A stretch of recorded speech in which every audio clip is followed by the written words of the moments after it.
ఏందిలయ్యా అంటున్నారు అందరూ. ఒకసారి చెప్పండి గట్టిగా, హల్లెలూయా.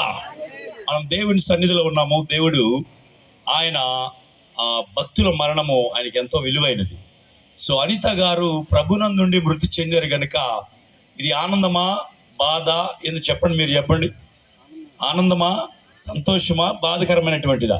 శరీర సంబంధమైనటువంటి వారికి బాధే, కానీ ఆత్మ సంబంధమైన వారికి మాత్రము ఆనందము. పరలోకములో దేవుడు ఆయన దూతలు ఆనందిస్తారు. ఎందుకంటే యెహోవా భక్తుల మరణం ఆయన దృష్టికి విలువైనది. అంతేకాకుండా నరులారా మీరు తిరిగి రండి అంటున్నాడు. ఈ లోకంలో పిల్లరా 2 రకాల మరణాలు ఉన్నాయి. ఒకటి bad death and good death. Bad death ఏంటంటే దేవుని నమ్మకుండా మరణించటం.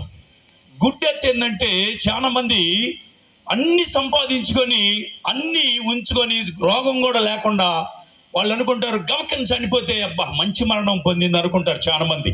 కానీ అది మంచి మరణం కానే కాదు. దేవుని నమ్ముకొని ఉండి మరణిస్తే అది చాలా మంచి మరణము. అందుకే ఇక్కడ ప్రకటన గ్రంథంలో కూడా రాయబడింది, ఇప్పటి నుండి ప్రభునందుండి మృతి చెంది మృతులు ధన్యులు. ఇంకెంతకంటే ఏం కావాలి మనకి చెప్పండి? మనం ప్రభునందుండి మృతి చెందితే ధన్యత, ప్రభునందు లేకుండా మృతి చెందితే అది చాలా దురదృష్టము. నేను ఒకసారి సమాధుల తోటలోకి వెళ్తే ప్రతి సమాధి మీద ప్రభునందుండి మృతి చెందిన మృతులను రాయబడి ఉంది. నాకు తెలిసి మా ఫ్రెండ్ ఒకడు ఆల్రెడీ రోడ్లు కొలుస్తూ ఉంటాడు అటు ఇటు రోజు. బాగా తాగి ఈ మూల నుంచి ఆ మూలకి, ఆ మూల నుంచి ఈ మూలకి వెళ్ళి సడన్గా చచ్చిపోయాడు.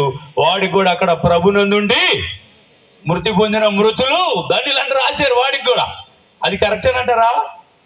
ప్రేమైనటువంటి దేవుని బిడ్డలారా, అనిత గారి మరణాన్ని మనం చూసాం. మనం కూడా ఒక దినం మరణిస్తాం. అది ఎప్పుడు, ఎక్కడ, ఎలా, ఎట్లా వచ్చిందో తెలియదు. ఈ లోకంలో ప్రతి ఒక్కరు మరణించాల్సిందే గనక మరణించబోయే ముందు ప్రభు అయిన యేసుని సొంత రక్షకుడిగా మీరు అంగీకరించగలిగితే ఎప్పుడు చనిపోయినా సరే ఒక నిశ్చిత ఉన్నది, పరలోక రాజ్యంలో మనం చేరతామనేటువంటి నిశ్చిత ఉన్నది. ప్రియులరా, ఆ నిశ్చితని మనందరం కూడా పొందుకోవాలని ప్రేమతో మీకు తెలియపరుస్తున్నాం. మనందరికి తెలుసు లాజరు ఆ ధనవంతుడి యొక్క చరిత్రలో ఆ ధనవంతుడు ఆ యొక్క అగాధంలోకి వెళ్ళి ఆయన చెబుతున్నాడు, అయ్యా నా ఇంట 5 సహోదరులు ఉన్నారు, వారికి వెళ్ళి దేవుని గురించిన సాక్ష్యం చెప్పమని చెబుతున్నాడు. ఎవరు చెప్పారు? బ్రతికున్న వాళ్ళు చెప్పారా, చచ్చిపోయిన వాళ్ళు చెప్పారా? చెప్పండి, ఎవరు?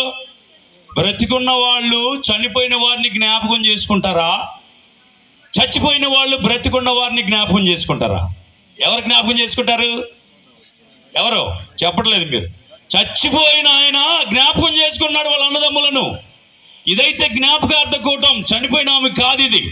మనందరము కూడా దేవుణ్ణి తెలుసుకోవాలని, మనకు కూడా మరణం వచ్చిందని, రక్షింపబడాలని ఈ యొక్క కూటం. కాబట్టి చనిపోయినటువంటి ధనవంతుడు ఆ అగాధములో ఉండి నాకు 5 అన్నదమ్ములు ఉన్నారు, వాళ్ళకి తెలియపరచండి వెళ్ళి, ఇక్కడికి రాకూడదు అని ఆయన వేదన పడుతున్నాడు అక్కడ. కాబట్టి బ్రతికున్నటువంటి మనందరికీ కూడా ఈ యొక్క ఉదయకాలంలో అనిత గారిని జ్ఞాపకం చేసుకుంటూ మనం ఒక దినం మరణించబోతున్నాం. ప్రభు అయిన యేసుని సొంత రక్షకుడిగా అంగీకరించి మనం మృతి చెందితే మనకి నిత్య జీవము దొరుకుతుంది. ఆయన అంగీకరించకపోతే నిత్య నరకము. అందుకే ఆ యొక్క మార్కు 16:16 రాయబడింది, నమ్మి బాప్తిసం పొందిన వాడు రక్షింపబడు, నమ్మని వానికి శిక్ష విధింపబడినని. కనుక పిల్లలు చేరువచ్చినటువంటి వారు ఎవరైనా సరే ఇంకా రక్షణ లేకపోతే త్వరగా రక్షింపబడాలని ప్రేమతో తెలియపరుస్తున్న అవకాశం ఇచ్చినటువంటి దైవ సేవకులకి వందనాలు, చేరువచ్చిన మీ అందరికీ వందనాలు. సీని గారికి దేవుడు ఆదరణ ఓదార్పును వారి కుటుంబానికి బిడ్డలకి దయచేయనుగాక. మనందరం కూడా వారి కోసం ప్రార్థన చేద్దాం. థ్యాంక్ యూ అండి. ఇప్పటి వరకు సేవకులు ఇచ్చినటువంటి ఆదరణ మాటలకి వారికి వందనాలు. చివరిగా మరొకరు దైవ సేవకులు సిఎస్ పురం నుండి